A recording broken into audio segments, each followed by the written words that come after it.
अगर हम effectively listening करना चाहते हैं या और सीखना, तो उसके लिए सबसे पहले सीखना होगा। और सीखने का जो पहली कड़ी हम लोग लगातार बोलते हैं वो यही है कि लिसनिंग की प्रैक्टिस करने के लिए आपको ये समझना होगा कि आपको अपनी बॉडी लैंग्वेज से भी लिसन करना होगा, आंखों से भी लिसन करना होगा। कहते हैं ना कि तुम कान ही मत लगाओ अपने, उसको देखो भी।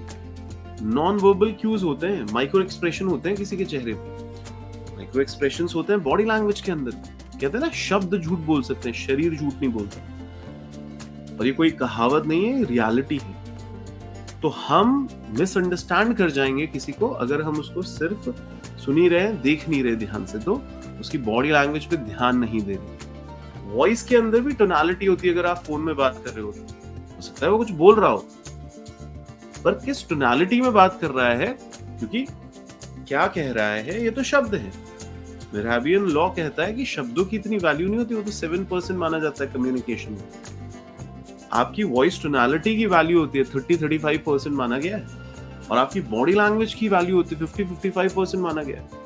तो ये ओवरऑल दिखाता है कि भाई बहुत बड़ी बात है ये।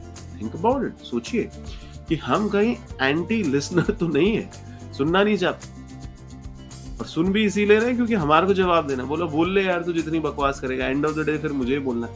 तो ये प्रोफिशिएंटली हमारे को सुनना समझना होगा कि हम जैसे ही किसी को सुनते हैं हम उसको इज्जत देते हैं। और देखिए, सुनना 3 क्लस्टर में होता है।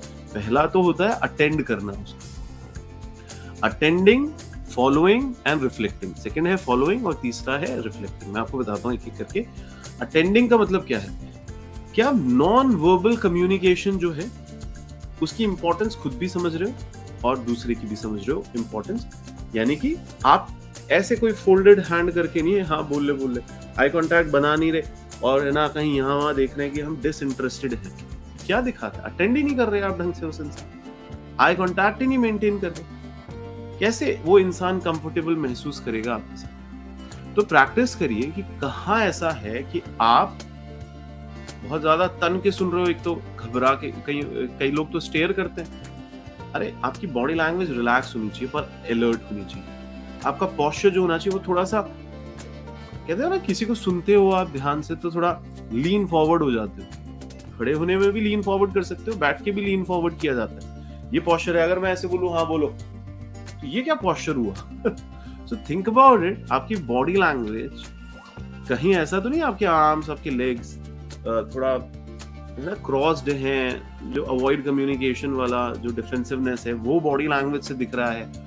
और फिर इसी वजह से कई बार है ना प्रॉक्सिमिटी का भी प्रॉब्लम होता है कि हम एक इंसान के बहुत क्लोज जाके खड़े हो जाते हैं या बहुत दूर खड़े हो जाते हैं। तो ऐसे कहा गया है 3 फीट का distance is a very important thing, और eye contact is a very important thing. पर उसमें भी ब्लिंकिंग होना बहुत जरूरी है, क्योंकि कई बार हमने देखा है कि इंसान स्टेयर करने लग जाता है तो दूसरा इंसान उसकी वजह से भी अनकंफर्टेबल होता है। दूसरी जो मैंने आपको इसमें बताया, लिसनिंग 3 पार्ट में है। सेकंड पार्ट है फॉलोइंग। फॉलोइंग का मतलब क्या है? देखिए, कभी भी किसी को ध्यान से सुन रहे हैं तो हमको ये समझने की कोशिश करना है कि वो एक सिचुएशन को किस तरीके से देख रहा है। तभी पॉसिबल है जब आप उसके वर्ड्स पे अटेंशन पे करोगे और उसके नॉन वर्बल क्यूज पे भी अटेंशन पे करोगे। बिकॉज आंखों से पता चलता है सर कि शब्दों के अंदर क्या छुपा है ना। Reading between the lines, deeper meanings behind the words. इसका मतलब जजमेंट नहीं होता। एम्पैथी के अंदर हम दूसरों के जूतों में पैर रख के इमेजिनेशन में महसूस करते हैं, हाँ इस पे गुजर क्या रहा होगा, और जहां हमको शंका है वहां पे समाधान के लिए हम प्रश्न करते हैं कि अच्छा आपने ये वर्ड यूज किया, आप मुझे बताएंगे आप क्या समझते हैं इस वर्ड से, मुझे थोड़ा और समझ में आएगा।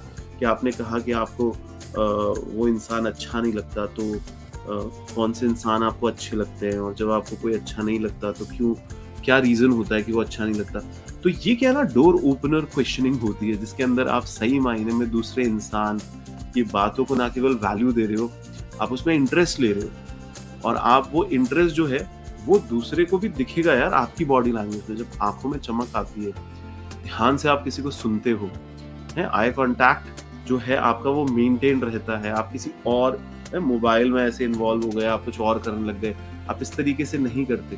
तो ये दूसरा इंसान सही में लगता है उसको कि आप उसको अपॉइंटमेंट दे रहे हो, डिसअपॉइंटेड वो नहीं होगा ना।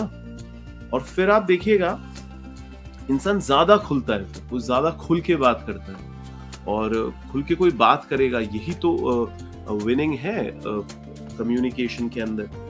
बॉस हो चाहे एक घर का रिलेशनशिप्स हो, एम्पैथेटिक लिसनिंग बहुत इंपॉर्टेंट है, जिसके अंदर प्राइवेसी मेंटेन रखा करिए, कॉन्फिडेंशियलिटी मेंटेन रखा करिए और दूसरे इंसान के different model of the world की रिस्पेक्ट करा करें, क्योंकि यही एक तरीका है जिसमें दूसरा इंसान क्या है ना इनकरेज्ड फील करता है और वो आपके सामने एक कहते हैं ना ओपन होके अपने सारे कहते हैं हथियार डाल के बड़ा कंफर्टेबल फील करके अपने आप को एक्सप्लोर करते हुए अपनी बात रखेगा और उसको ये डर नहीं लगेगा कि यार ये इंसान जो है ये डिसएग्री करता है मुझसे, बिकॉज हम पहले ही अगर किसी को रिस्पेक्टफुल फील कराएं तो देखो आप जो सोचते हो वो आप सोचते हो, तो feel good about it because that is your model of the world. Don't think कि मैं आपको जज करूंगा, डोंट थिंक कि मैं सिर्फ यहाँ पे आपको सॉल्यूशन देने बैठा हूँ।